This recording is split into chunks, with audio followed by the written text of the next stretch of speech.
Welcome to I dream. దేశమంతా అయోధ్య వైపు చూస్తుంటే సైబర్ క్రిమినల్స్ కొత్త కాన్సెప్ట్ ఎంచుకున్నారు.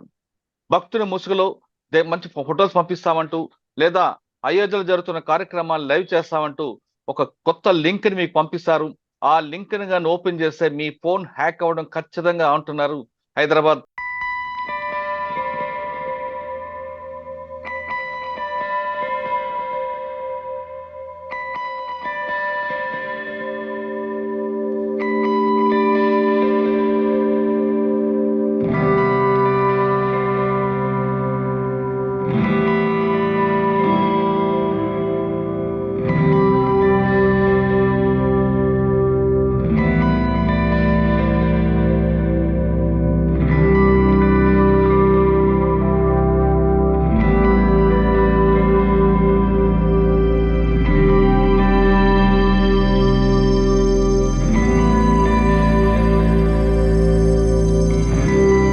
ఒకవేళ లింక్ వస్తే ఏం చేయాలనే విషయాన్ని మనతో మాట్లాడడానికి cyber crime expert Nallamothu Sridhar గారు ప్రస్తుతం మనతో లైవ్ లో ఉన్నారు. ఆయన అడిగి అటువంటి లింకులు వచ్చినప్పుడు ఏం చేయాలి, ఒకవేళ క్లిక్ చేస్తే ఎలాంటి పరిణామాలు ఎదురవుతాయనే విషయాన్ని శ్రీధర్ గారు తెలుసుకుందాం. శ్రీధర్ గారు నమస్తే అండి. నమస్తే మురళి గారు. సార్, ఇప్పుడు కొత్త అంటే ఇంతవరకు లోన్ యాప్ అంటూ లేదా ఓఎల్ఎక్స్ అంటూ లేదు మీకు లాటరీ తగిలిందంటూ రకరకాలుగా మోసాలు చేస్తున్న సైబర్ క్రిమినల్స్ ఇప్పుడు అయోధ్యను ఎంచుకున్నారు.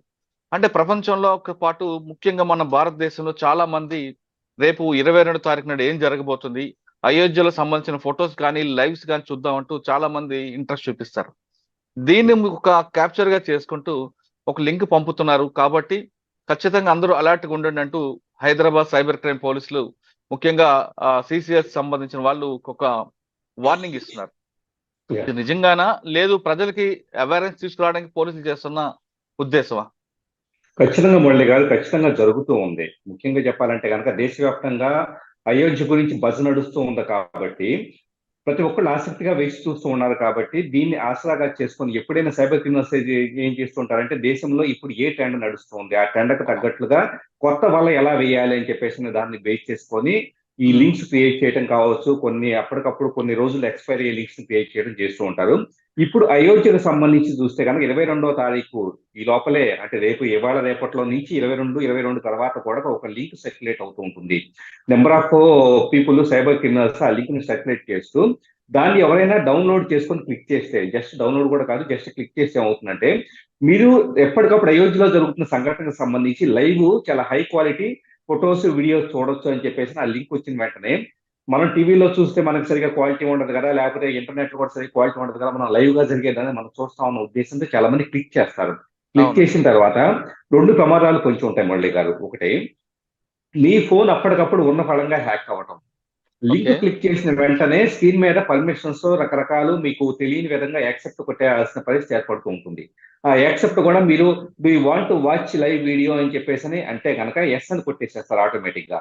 సో ఆ ఎస్ అని కొట్టినప్పుడు బ్యాక్గ్రౌండ్ లో ఏం జరుగుతుంది, ఆటోమేటిక్ గా ఆ అప్లికేషన్ మీ బ్యాక్గ్రౌండ్ లో సంథింగ్ యాక్టివిటీ చేయడానికి, స్పైయింగ్ చేయడానికి, కెమెరా దగ్గర నుంచి, మైక్రోఫోన్ దగ్గర నుంచి, స్టోరేజ్ దగ్గర నుంచి, జిపిఎస్ దగ్గర నుంచి ఎవ్రీథింగ్ యాక్సెస్ చేయడానికి మీరు పర్మిషన్ ఇచ్చినట్టుగా అవుతుంది. అంటే మన చేతిలో ఒక ఫోన్ ఉంటది అంతే. ఎగ్జాక్ట్లీ ఇన్స్ట్రుమెంట్ మన దగ్గర ఉంటది, కానీ లోపల అంతా వాడి దగ్గర ఉంటది. మీ చేతిలో ఫోన్ ఉంటే మీరు ఇది నా సొంతమో, నేను మాత్రమే చూస్తున్నాను ఎలాగైతే ఫీల్ అవుతారో, అక్కడ మీరు కాదు చూస్తుంది, మీతో పాటు అక్కడ ఇంకో వ్యక్తి సైబర్ క్రిమినల్ వచ్చేటప్పటికి మీ ఫోన్ మొత్తాన్ని as it is cloned copy of your phone చూస్తూ ఉన్నట్లు లెక్క. సో దీంతో మీ అప్లికేషన్స్ దగ్గర నుంచి, మీ చాట్ దగ్గర నుంచి, మీ కాల్ లాగ్స్ అన్ని కూడా, మీ ఫొటోస్ వీడియోస్ అన్ని కూడా సైబర్ క్రిమినల్ చేతిలో పడుతూ ఉంటాయి. ఇది ఒక ప్రమాదం. అయితే రెండో ప్రమాదం వచ్చేటప్పటికి మీ బ్యాంక్ అకౌంట్స్ గల్లంతు చేయటం. మీ గూగుల్ పే కానీ, ఫోన్ పే కానీ, యూపీఐ పిన్స్ వీటన్నిటిని కూడా చాలా మంది ఏం చేస్తుంటారంటే ఫోన్ లో డిఫరెంట్ ప్లేసెస్ స్టోర్ చేస్తూ ఉంటారు. సో ఆ టెక్స్ట్ ఫార్మాట్ లో ఉండే ఆ ఫైల్స్ మొత్తాన్ని క్యాప్చర్ చేసి గూగుల్ పేనో, ఫోన్ పేనో అకౌంట్ మొత్తాన్ని క్యాప్చర్ చేయటం. అలాగే కొన్ని పర్టికులర్ లింక్స్ జనరేట్ చేయబడుతున్నవి ఏంటంటే స్క్రీన్ మీద ఒక ఓవర్లే క్రియేట్ చేస్తాయి. మీ ఫోన్ యాజ్ ఇట్ ఈస్ గా ఉంటుంది. మీరు నెట్ బ్యాంకింగ్ ఎస్బీఐయో హెచ్డిఎఫ్సిని ఓపెన్ చేస్తారు. చేసిన తర్వాత యూజర్ నేమ్ పాస్వర్డ్ టైప్ చేసినప్పుడు మీరు టైప్ చేసే యూజర్ నేమ్ పాస్వర్డ్ బ్యాంక్ సర్వర్కి వెళ్లకుండా పైన ట్రాన్స్పరెంట్ గా ఓవర్లే ఉండే ఏదైతే ఉంటుందో ఆ ట్రాన్స్పరెంట్ విండోలో కూడా మీ యూజర్ నేమ్ పాస్వర్డ్ వెళ్ళిపోతుంది. అది హ్యాకర్ కి వెళ్ళిపోతూ ఉంటుంది, అతని కమాండ్ కంట్రోల్ సర్వర్ కి వెళ్ళిపోతూ ఉంటుంది. సో బ్యాంక్ అకౌంట్స్ గల్లంత అవుతాయి, మీ ఫోన్ హ్యాక్ అవుతుంది. అట్ ద సేమ్ టైం ఇంకేదన్నా మీ Google, Facebook, Instagram user name passwords కూడా కాంప్రమైజ్ అయ్యే స్కోప్ అనేది ఎక్కువ ఉంటుంది. ఓకే సార్, మీరు చెప్తున్న ఈ రెండు కాకుండా మన ఫోన్ లో కానీ లేదంటే మన ల్యాప్టాప్ లో ఉన్న కెమెరా కూడా ఆటోమేటిక్ ఓపెన్ అవుతుంది అంటారు, వాస్తవం అంటారా? 100%. అంటే వన్స్ ఒకసారి స్పైవేర్ ప్రోగ్రామ్ ఫోన్ లోకి వచ్చిన తర్వాత మీ ఉమ్, ఫ్రంట్ కెమెరా కానీ మీరు ఫోన్ పట్టుకొని చూస్తూ ఉంటారు, ఏదో చదువుకుంటూ ఉంటారు, మీకు తెలియకుండా మీ ఫ్రంట్ కెమెరా ఎనేబుల్ అయిపోతుంది. మీ కెమెరా ద్వారా మీ ఫేస్ యాజ్ ఇట్ ఈస్ గా అవతల వ్యక్తికి రియల్ టైమ్ లో ట్రాన్స్మిట్ అవుతుంది. అతను ఫోటో తీయొచ్చు, వీడియో తీయొచ్చు. ఉమ్, అలాగే ఫ్రంట్ కెమెరా మాత్రమే కాదు, అతను బ్యాక్ కెమెరా అనే ఆప్షన్ అక్కడి నుంచి సెలెక్ట్ చేశాడు అనుకోండి, ఉమ్, అతను మీ ఫోన్ లోకి రావాల్సిన పనిలే, అక్కడ నుంచే మీ ఫోన్ లో ఏది యాక్టివేట్ చేయాలి, ఫ్రంట్ కెమెరానా బ్యాక్ కెమెరానా. బ్యాక్ కెమెరా యాక్టివేట్ చేస్తే మీ చుట్టూ పరిసరాలన్నీ కనపడతాయి అతనికి. ప్లస్ అచ్చా. మీరు ఒక దగ్గర కూర్చొని ఫ్రెండ్స్ తో మాట్లాడుతూ ఉన్నారు, మాట్లాడుతూ ఉంటే ఉమ్, రేపు గోవా వెళ్దామని ఇంకోటి ఏదో మాట్లాడుతూ ఉంటే యాజ్ ఇట్ ఈజ్ మీరు కాన్వర్జేషన్ మొత్తం కూడా అతను మైక్రోఫోన్ ఎనేబుల్ చేస్తే రికార్డ్ అనే బటన్ ప్రెస్ చేస్తే కనుక మీకు తెలియకుండా మీరు మాట్లాడుకునేదంతా, ఆ గదిలో మాట్లాడుకునేదంతా కూడా అతను ఆడియో రూపంలో వెళ్ళిపోతూ ఉంటుంది. So okay. Photos, videos, microphone మీరు ఈ క్షణంలో అప్రాక్సిమేట్ గా 50 మీటర్స్ పరిధిలో ఎక్కడున్నారో మీ లైవ్ లొకేషన్ ఎవ్రీథింగ్ హ్యాకర్ కంట్రోల్లోకి వెళ్తాయి. అంటే మీరు రాముడి గురించి అని చెప్పేసి లైవ్ చూద్దామని ఉత్సాహంతో మీరు క్లిక్ చేసే లింక్ కాస్త మన మెడకే చుట్టుకునే అవకాశం అనేది ఉంటుంది. ఓకే సార్, కొంతమంది ఫోన్ మాట్లాడుతూ లేదా ఫోన్ పక్కన పెట్టి, అంటే అమ్మాయిలు కానీ కొంతమంది అబ్బాయిలు కానీ ఎవరైనా బట్టలు చేంజ్ చేసుకోవడం అంటే ఆటోమేటిక్ ఫోన్ ఆన్ అవుతుందా? అంటే ఇవన్నీ 100% వీడియోస్ ఆన్ అన్ని కూడా వస్తాయా? ఇప్పుడు మీకు ఫోన్ ఆన్ అవుతుందా అనే దాంట్లో ఫోన్ యాజ్ ఇట్ ఈస్ గా ఉంటుంది. ఒకవేళ స్క్రీన్ ఆఫ్ చేసి ఫోన్ పక్కన పెట్టారనుకోండి, ఉమ్, నేనే సైబర్ క్రిమినల్, నేనే హ్యాకర్ అనుకుంటే మీ ఫోన్ పక్కన పెట్టున్నా, ఎవరైతే టార్గెట్ పర్సన్ ఫోన్ పక్కన పెట్టున్నా కానీ ఉమ్, స్క్రీన్ ఆఫ్ అయి ఉన్నా కూడా వాళ్ళ ఫ్రంట్ బ్యాక్ కెమెరా నేను యాక్టివేట్ చేయగలుగుతాను. అచ్చా. సో యాజ్ ఇట్ ఈస్ వాళ్ళకి ఏంటంటే ఏ అనుమానం రాదు, ఇదేదో రికార్డ్ అవుతుంది కానీ ఏదో సంథింగ్ జరుగుతున్నా అని ఏమాత్రం అనుమానం రాదు.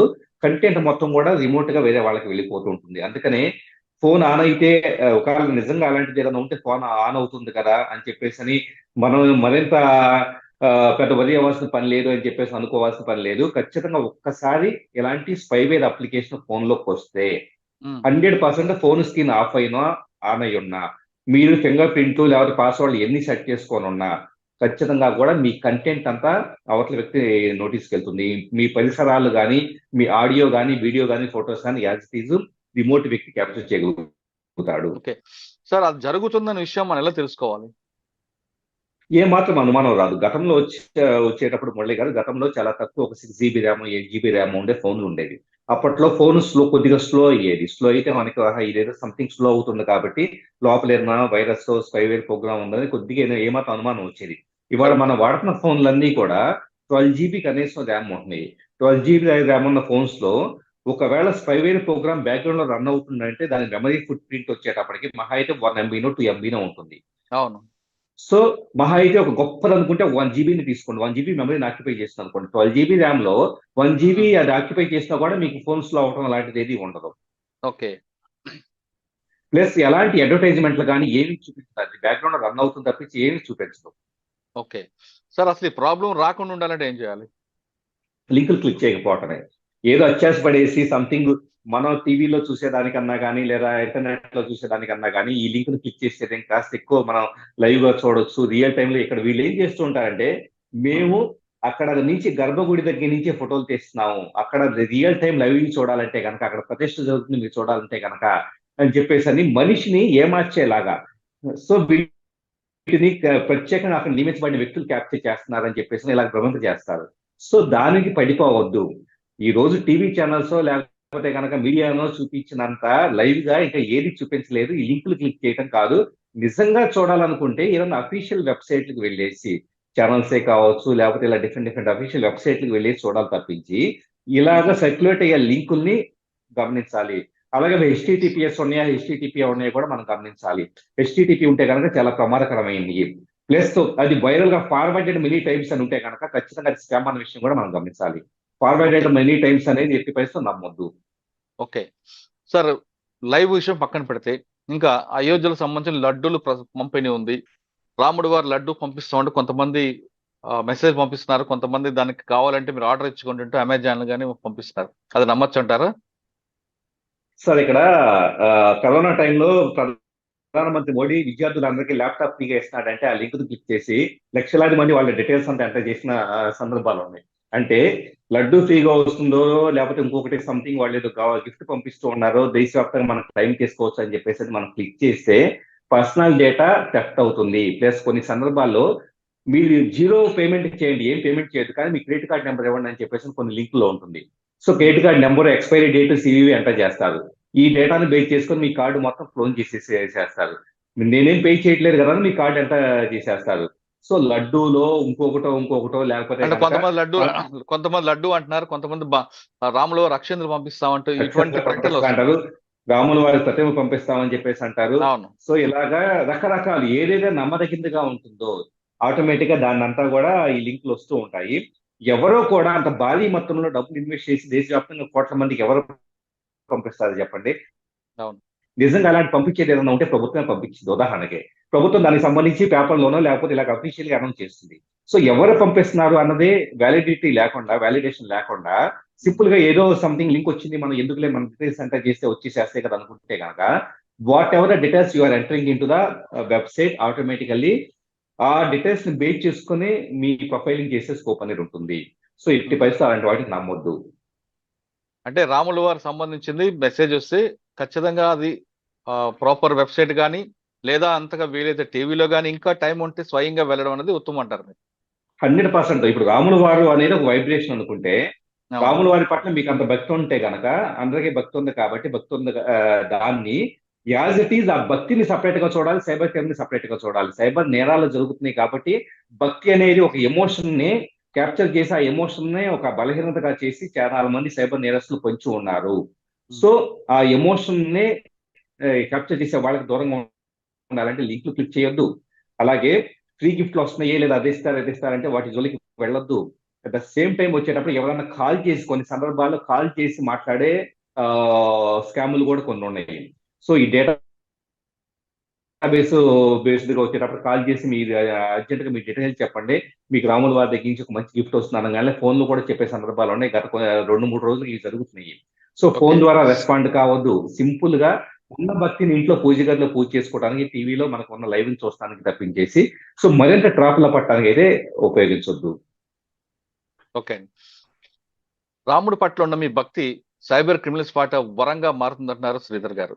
మనలో భక్తి ఉంటే ఆ భక్తికి అంత కేవలం దేవుడి గదులు ఉంచుకోండి, మీకు అంతగా టైం ఉంటే స్వయంగా వెళ్ళండి, కానీ వాళ్ళు చెప్పిన ఫోన్లు కానీ లింకులు కానీ పంపిస్తే మొత్తం మీకు జరగాల్సిన నష్టం చాలా భారీ స్థాయిలో ఉంటుందంటూ హెచ్చరిస్తున్నారు.